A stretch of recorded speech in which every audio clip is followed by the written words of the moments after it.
చంద్రబాబు వచ్చి అభివృద్ధి చేస్తాడు అనుకుంటే చంద్రబాబు అభివృద్ధి చేయట్లేదు, విధ్వంసం చేస్తున్నాడు చంద్రబాబు నాయుడు అనేది జగన్మోహన్ రెడ్డి వాదన.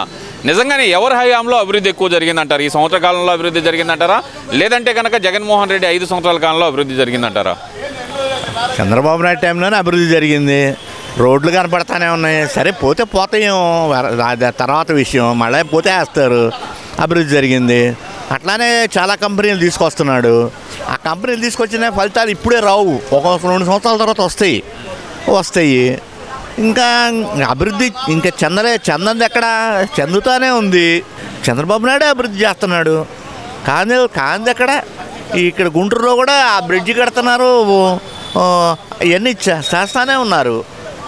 అంటే రోడ్లు వేసినంత మాత్రం అభివృద్ధి చెందినట్టు కాదు, సంక్షేమ ఫలాలు అనేది ఎవరికి అందట్లేదు, సంక్షేమం కూడా ఒక అభివృద్ధే కదా అనేది జగన్మోహన్ రెడ్డి వాదన. మరి దాంతో ఏకీభవిస్తారా? సంక్షేమం అభివృద్ధే. సంక్షేమం ఇవ్వాలంటే డబ్బు ఇవ్వాలి ప్రభుత్వం. మరి డబ్బు ఇవ్వాలంటే డబ్బు సంపాదించాలి కదా, అప్పుడు ఎందాక తీసుకొస్తాం. అట్లానే సంక్షేమం కూడా డబ్బు ఖర్చు అవుతుంది కాబట్టి సంపాదించాలి కాబట్టి ఏదో ఒకటి అభివృద్ధి చేయాలా. మరి ప్రతిదానికి ఇక మరి మనం అప్పులు తీసుకురావడం బాగుండదు కదా అనే లెక్కలో ఉన్నాడు ఆయన. జగన్మోహన్ రెడ్డి ఏంది అట్లా కాదు, ఆయన సంక్షేమమే చూస్తాడు. సంక్షేమం చూస్తాడు కరెక్టే. సంక్షేమం చేయాలన్నా డబ్బు కావాలి కదా. ఇప్పుడు ఓవరాల్గా చూసుకుంటే కనుక ఇప్పుడు చంద్రబాబు నాయుడు గారు సంక్షేమ పథకాలు సూపర్ 6 అంటూ హామీలు ఇచ్చి ప్రజలను వెన్నుపోటు పొడిచాడు. సూపర్ 6 లేదు, సూపర్ 7 లేదు అనేది జగన్మోహన్ రెడ్డి వాదన. దాంతో ఒప్పుకుంటారా?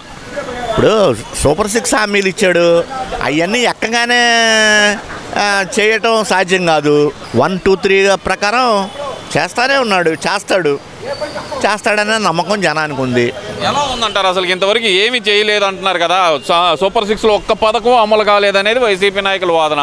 అది వాస్తవమేనా? మరి ఏం చేయట్లేదు, ఇష్టం వచ్చినట్టు ఏం చేయట్లేదు. రెడ్ బుక్ రాజ్యాంగం లేదు, ఏమీ లేదు. అప్పుడు ఏదో చెప్పాడు ఆయన అధికారంలో లేనప్పుడు, ఏదో రాసుకుంటున్నా ఎర్ర బుక్ అని. అంత మాత్రాన ఇక అదే అనుకుంటే ఎట్ట కుదురుతుంది? జగన్మోహన్ రెడ్డి మొన్న అక్కడ బంగారుపాళ్యం ఎక్కడికి వెళ్ళాడు, వెళ్ళి ఆ మామిడికాయలు కింద పోసి తొక్కిచ్చాడు. అవన్నీ అంతా ఆర్టిఫిషియలే. రైతుల కోసం పోరాడుతున్న ఏకైక నాయకుడు ఒక జగన్మోహన్ రెడ్డి, రైతులను మోసం చేస్తున్న మాత్రం చంద్రబాబు నాయుడు అనేది వైసీపీ నాయకుల వాదన. లేదు, ఆ వాదన తప్పు, చాలా తప్పు. అది జనమే సమాధానం చెప్తారు. లేదు, నా లెక్కలో లేదు, ఖచ్చితంగా లేదు. ఎందువల్ల అంటారు? మరి జగన్మోహన్ రెడ్డి బయటకు వస్తుంటే సెక్యూరిటీ కూడా కల్పించకుండా రాష్ట్ర ప్రభుత్వం వేధిస్తుంది, ఆయన ప్రాణాలకు ప్రమాదం ఉంది అంటున్నారు కదా. మరి ఆయన సెక్యూరిటీ చంద్రబాబు నాయుడుకి అధికారం లేనప్పుడు జగన్మోహన్ రెడ్డి ఎంత సెక్యూరిటీ ఇచ్చాడో అంతకంటే ఎక్కువ ఇస్తున్నాడు జగన్మోహన్ రెడ్డికి చంద్రబాబు నాయుడు. ఇంకా ఈయన ఎక్కడ చేశాడు? అన్యాయంగా అరెస్టులు చేస్తున్నారు. మా పార్టీ ఎంపీలను కానీ లేదంటే కనుక మా పార్టీ మనుషులను కానీ అన్యాయంగా అరెస్ట్ చేస్తున్నారు. లిక్కర్ స్కామ్లో అసలు మిథున్ రెడ్డికి ఏం సంబంధం? పిల్లాడు అనేది జగన్మోహన్ రెడ్డి వాదన.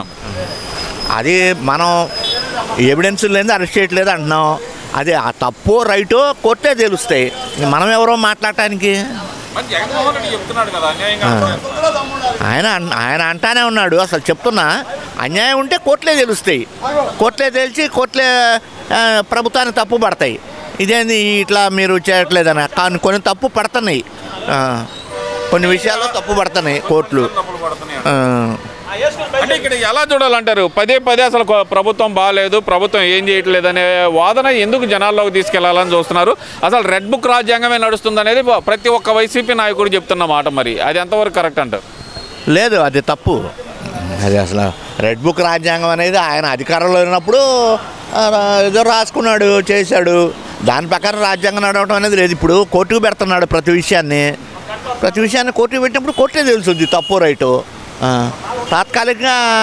తాత్కాలికంగా సఫర్ అయినా కూడా తర్వాత కోర్టే తెలుసు తప్పు రైటు, అంతేక.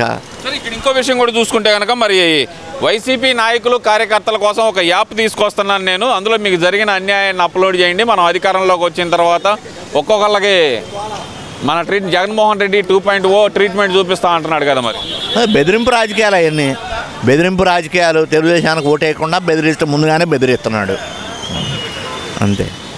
ఎందుకంటారు ఈ బెదిరింపులు? ఎందుకంటే ఆయన అధికారంలోకి రావడానికి ఆయన వేసిన ఎత్తుల్లో అది ఒక ఎత్తు. ఈ రప్పా కానీ ఇదంతా ఎందుకని పదే అసలు ఎందుకని మాట్లాడుతున్నారు ఇదే మాట? అసలుకి వైసీపీ నాయకులు ప్రతి ఒక్కళ్ళు అసలు పేరు నాని అయితే చీకట్ల కన్ను కొడితే పని అయిపోవాలనే రేంజ్లో మాట్లాడుతున్నాడు ఆయన. ఇప్పుడు హింసతో ప్రజాస్వామ్యంలో హింసతో ఏం చేయలేము. అదే ఆ విషయాన్ని జగన్మోహన్ రెడ్డి ఇద్దరు గ్రహించలేకపోయాడు. హింసతోనే ఏదైనా చేయొచ్చు అనుకుంటున్నాడు ఆయన. అందువల్ల అది కుదరదు. ప్రజాస్వామ్యంలో హింసతోటే బెదిరించడంతోటి హింసతోటి అన్నీ చేయాలంటే కుదరదు. మరి ఎందుకని వాళ్ళ నాయకులను ఎందుకని కంట్రోల్లో పెట్టుకోలేకపోతున్నాడు జగన్మోహన్ రెడ్డి? యథా రాజా తథా ప్రజ అన్నట్టు వాళ్ళ నాయకుడు ఎట్టుంటాడు వాళ్ళు అట్టానే ఉంటారు. రాదు, మార్పు రాదు. వాళ్ళ డిఎన్ఏలోనే అది ఉంది హింస అనేది. ఇక అంతే అది.